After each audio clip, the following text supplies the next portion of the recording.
मंडई, काळाच्या ओघात अनेक गोष्टी बदलल्या. शहरं विकसित झाली, घरोघरी नळ आले. त्यामुळे पारंपरिक जलस्रोत असलेल्या विहिरी ह्या काळाच्या ओघात लुप्त झाल्या. आज जर तुम्ही मुलांना विचारलं ना की पाणी येतं कुठून, तर मुलं पटकन उत्तर देतात नळातून.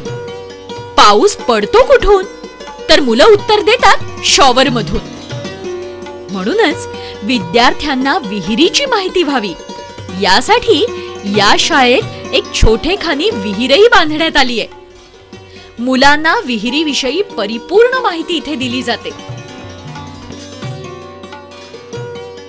पाण्यामध्ये असलेले जे जलचर आहेत ते जलचर या ठिकाणी पाणी स्वच्छ करतात. आपण आधुनिक काळात बघतो पाणी किंवा टाकीतलं पाणी जे आहे ते स्वच्छ करण्यासाठी त्यामध्ये कीटकनाशकांचा वापर केला जातो. परंतु हे पाणी कशा प्रकारे स्वच्छ होत असेल तर याच्यामध्ये जे जलचर आहेत त्याच्यामध्ये कासव आणि मासे या ठिकाणी हे पाणी जे आहे ते पाणी स्वच्छ करतात.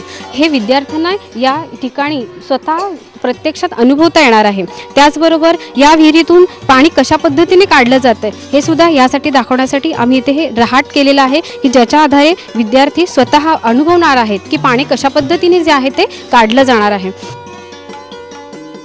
विहिरीच्या बाजूलाच एक झोपडी आपलं लक्ष वेधून घेते. या झोपडीत ग्रामीण जीवनशैलीशी निगडीत अशी विविध साधनं ठेवण्यात आली आहेत.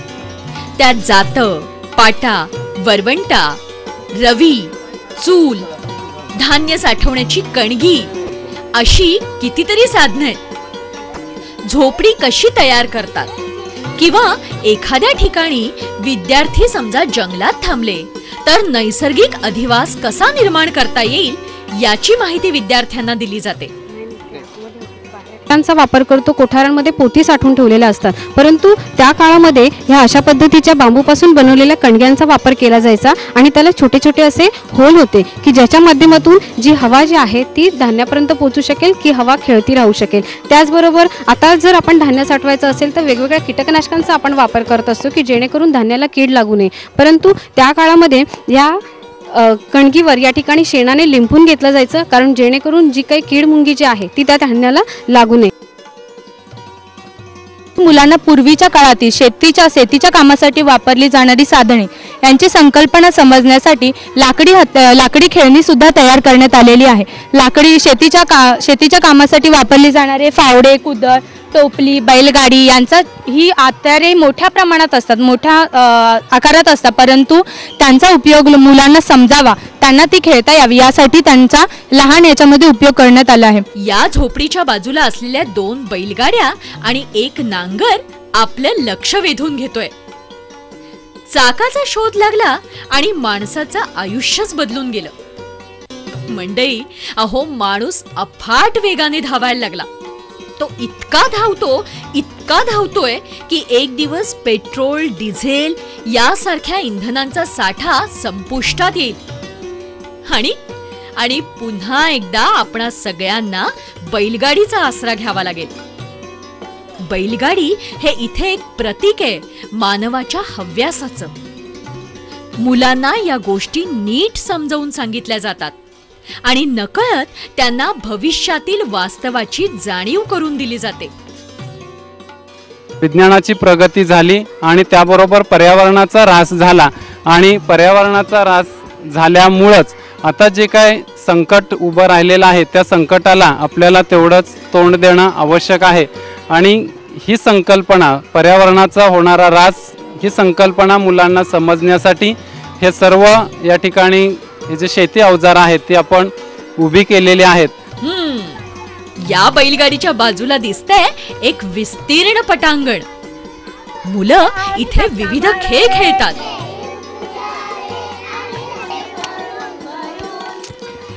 गाडी आली चला पळा रे, गाडी आली चला पळा रे,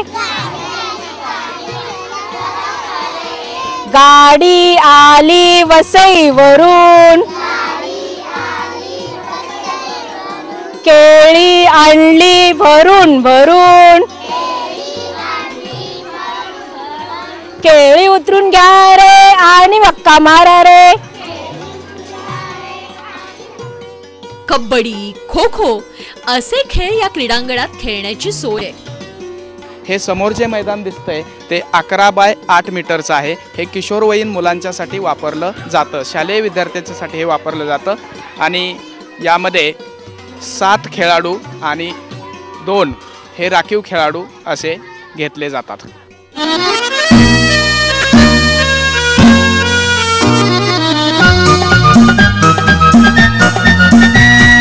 ससा ससा ससा की कापूस जसा त्याने कासवाशी पैज लाविली.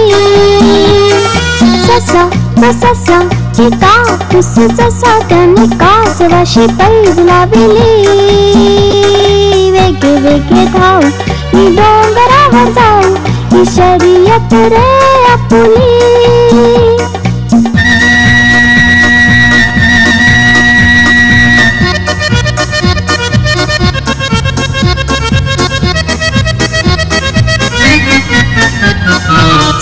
चुरू बोले मी तुरु तुरु चाले मी कासवाने अंग हलविले.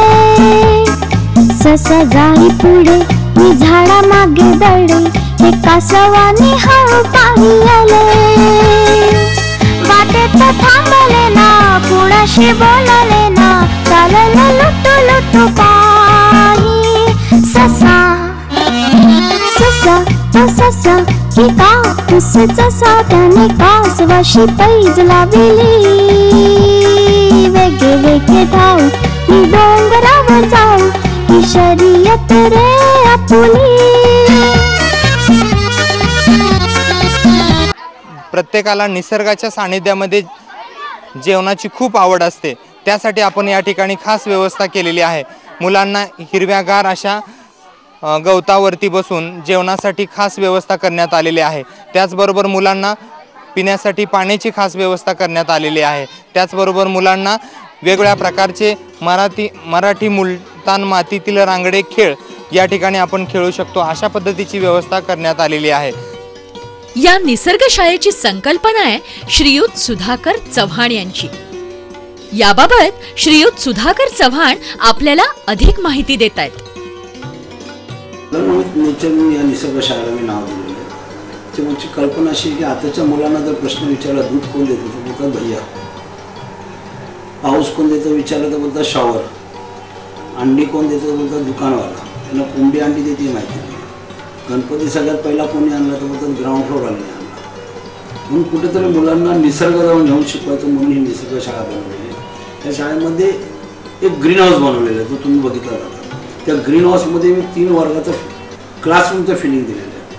पहिल्या वर्गाला फ्रूटवरनं डायरेक्ट टीचर शिकवते, दुसऱ्या फुलांची माहिती देते, तिसऱ्या वर्गावरती मेडिसिन प्लांटबद्दल माहिती देते. नंतर तिथे प्ले झोन आहे, तिथे वारली पेंटिंग आहे, तिथे मधुबनी पेंटिंग आहे.